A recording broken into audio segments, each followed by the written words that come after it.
আজ যাচ্ছিলাম কলেজে, তো ভাবলাম যে কখনোই তো কলেজে গিয়ে কোনো ভিডিও করা হয়নি, তো আজকে ছোট্ট একটা ভিডিও করেছিলাম, সেইটাই শেয়ার করলাম। আসসালামু আলাইকুম everyone, welcome back to my channel.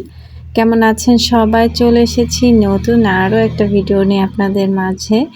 আজকে আমার কলেজের একটা ভিডিও রয়েছে, ছোট্ট একটা ভিডিওর মাধ্যমে দেখিয়ে দিচ্ছি আমাদের ক্যাম্পাসটাকে। আজকে আমি যখন কলেজে আসার উদ্দেশ্যে বাড়ি থেকে রওনা করি তখনই দেখি বৃষ্টি হওয়ার সম্ভাবনা ছিল, মানে একদম বাতাস।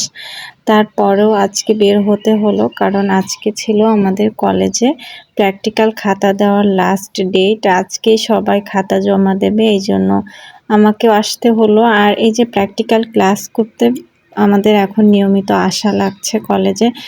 আমি কলেজে এই যে আমার খাতাগুলো এনেছি আর আমার ব্যাগ নিয়ে চলে এসেছি। আর আমাদের ডিপার্টমেন্ট এই তো টপ ফ্লোরে।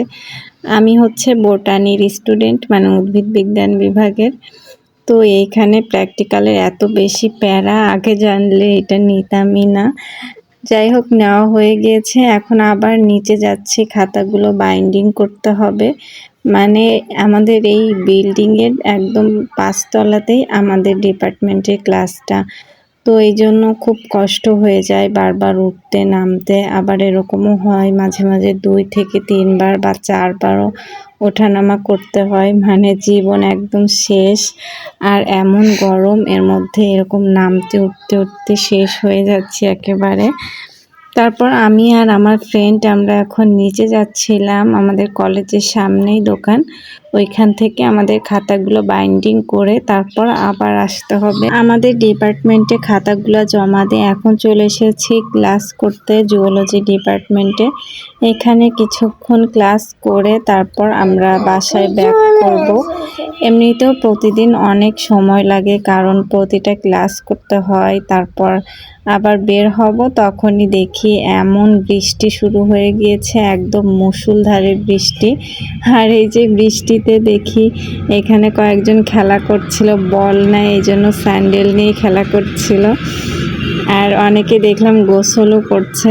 আমরা আর এরকম সুযোগ পাইনি বা ইচ্ছাও ছিল না এরকম করার। তারপরও দেখি সবাই অনেক বেশি এনজয় করছিল নিচে, আমরা উপর থেকে দেখছিলাম। হঠাৎ করেই এমন জোরে বৃষ্টি শুরু হয়ে গিয়েছে, আমি তো টেনশনে পড়ে গিয়েছিলাম যে বাড়িতে কিভাবে পৌঁছাবো।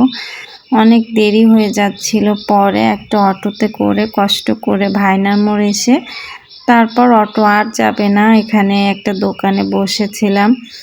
অনেক বৃষ্টি হচ্ছিল, অনেকক্ষণ ওয়েট করার পর পরে আবার ভাইনার মোড় থেকে ঢাকা রোড এসে একটা বাস পেলাম। বাসে উঠে দেখি সেরকম যাত্রী ছিলই না। তারপর আস্তে আস্তে অনেক লোক হলো, তখন আমরা আর কি রওনা করলাম। আবার বাড়িতে এসে দেখি আম্মু মিষ্টি আলু সিদ্ধ করেছে। আমি আবার এগুলো খেতে বসলাম। বেশ মজা লাগে এগুলা খেতে, বেশি ভালো লাগে পুড়িয়ে খেতে, কিন্তু মাত্র ওইভাবে পারে না খেতে, এই জন্য ওর জন্য আর কি সিদ্ধ করা হয়ে গিয়েছে। এই যে আমি বেলকুনিতে বসে বসে খাচ্ছিলাম আর বাইরে। আল্লাহ হাফেজ সবাইকে।